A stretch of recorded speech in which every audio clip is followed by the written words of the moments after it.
Okay, what we have here is our 65 Mustang GT Coupe. This is a real K-code car, and we're putting a video together here for people that are interested in seeing it. So I will do a little walk around, open the hood, start it up, do a couple other odds and ends like that, try to look in the trunk and all that good stuff, show the interior and everything like that. And then we'll do another video of we'll go drive the car so you can hear it run and go through the gears and all that stuff. So I will we'll have somebody drive it and I'll film it and be able to see everything and show you how the car operates as it should. I just came from the gas station. It really is a really nice running and driving car. It just goes down the road quite well. It shifts very well. The clutch, the transmission, the shifter, we believe it's a T10 4-speed, and it's just a real nice, as I say in the Craigslist and Facebook Marketplace ads, it's a very nice driver quality car. All right, so I'm going to do a walk around here.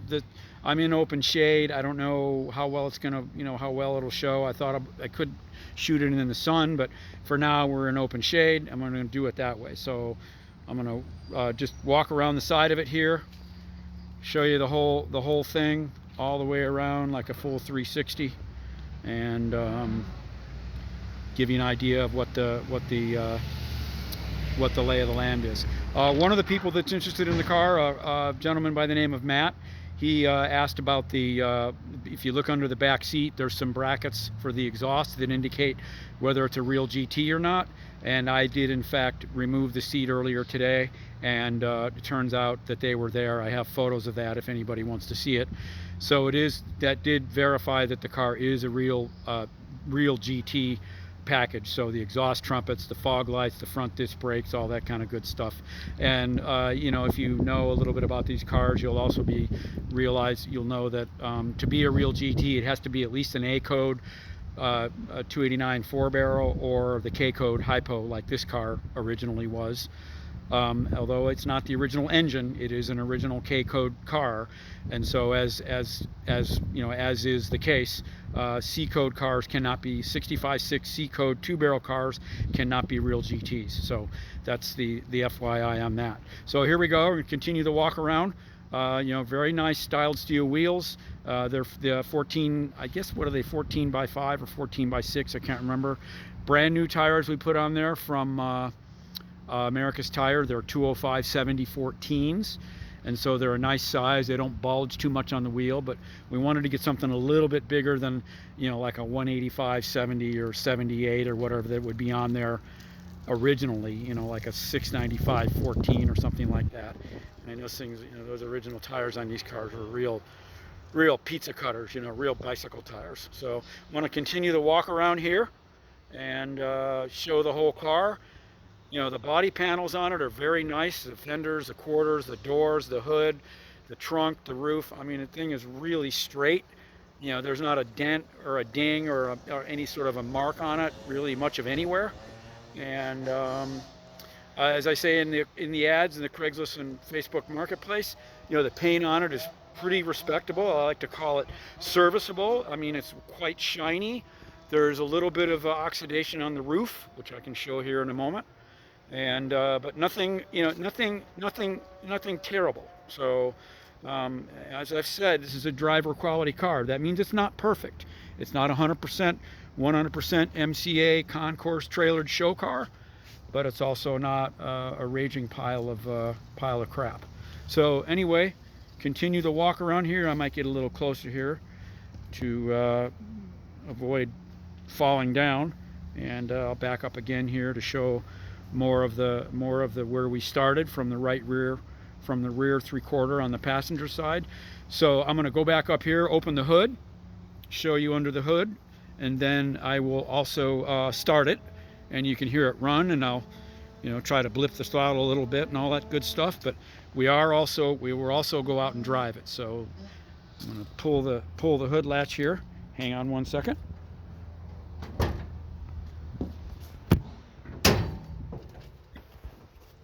So here's under the hood. As I say in the ad, it's a 78 302 block, basically out of a You know, out of what I did a little reading around was basically a Lincoln Versailles or maybe like a Ford Granada or something like that. But in the ad, you know, we were able to ascertain that it's a 302 block from a 1978 Ford car. So you know, there's a few aftermarket sort of goodies under here. The Ford Motorsport valve covers. It's got Hooker Super Comp headers. It has Edelbrock Performer RPM intake with a Carter AFB carburetor. It's not an Edelbrock carb, you know, because the Edelbrocks are basically based on Carter AFBs, but this one is in fact a Carter AFB. It has Mallory ignition, which includes a distributor and a ProMaster coil, and they work seemingly quite well. And let me go in here. I'm going to climb in the car here and start it up, and you can hear it run. So let me go ahead and do that now, and we'll get it running here. Let's see here.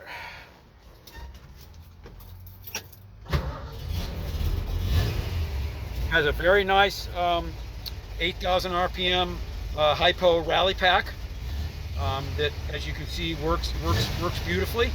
And it even has somebody did a you know, a refurb on the clock. It apparently works. I just needed to set the time here, which I haven't done yet, but not important. I'm sure that can be done. It has a couple of gauges for voltage and oil pressure. It's got an aftermarket you know, custom auto sound style tape cassette player. I don't know if it really works or not. It would probably need to be hooked up. It has the original fog light switch for the you know, given the fact that this car's a GT and all that good stuff.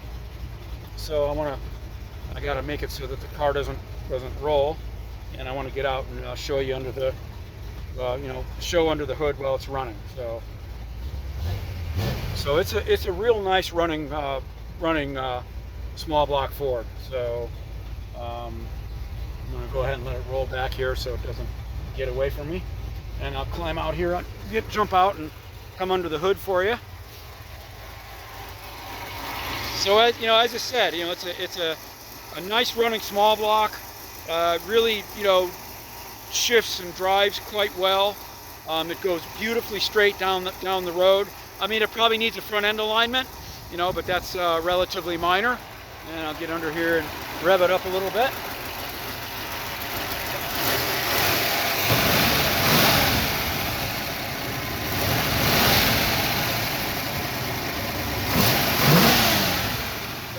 You know, it's a nice running small block. I don't know if has a solid lifter cam or not. It kind of sounds like it, but anyway, I'll do a little movement around here with the engine running, and I'll also walk to the back so you can hear it out the back with the exhaust. So let me go ahead and do that right now.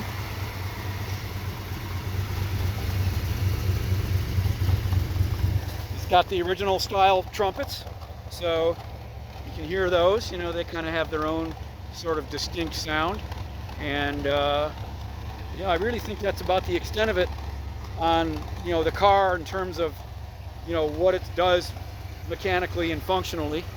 Give a little look here at what we're idling at. Let's see here. Yeah, it's idling right around 1,000 RPM. It might idle down a little bit more if I put it in gear and let the clutch out a little bit. But it's got a fairly nice lope to it, so it looks like around 800 to 1,000 RPM is going to be the standard idle speed. So it's just a nice, very nice running small block. I'll turn it off here and do a restart. Got some helicopters overhead. It just starts right up pretty as you please. And cold start also, by the way, is quite nice. I mean, you just pump the gas pedal 2 or 3 times and start it up, get it running, and then it almost idles down almost immediately. Quite nicely for a carbureted engine. So I think that's about the extent of it. I'm going to shut it off, put it back in gear, and I'll do another quick walk around here for everyone. So I have a picture of the door tag, which I sent to one of the people who I'm making this for, the guy Matt, who's in Tennessee, and then there's another one of you in West Covina that I heard from you earlier today, and so I'll send this to you as well. And I think that's really about the extent of it. So this will be the video of, kind of the car parked and running and idling, and we'll do another one. We'll go for a drive. All right, thanks for watching.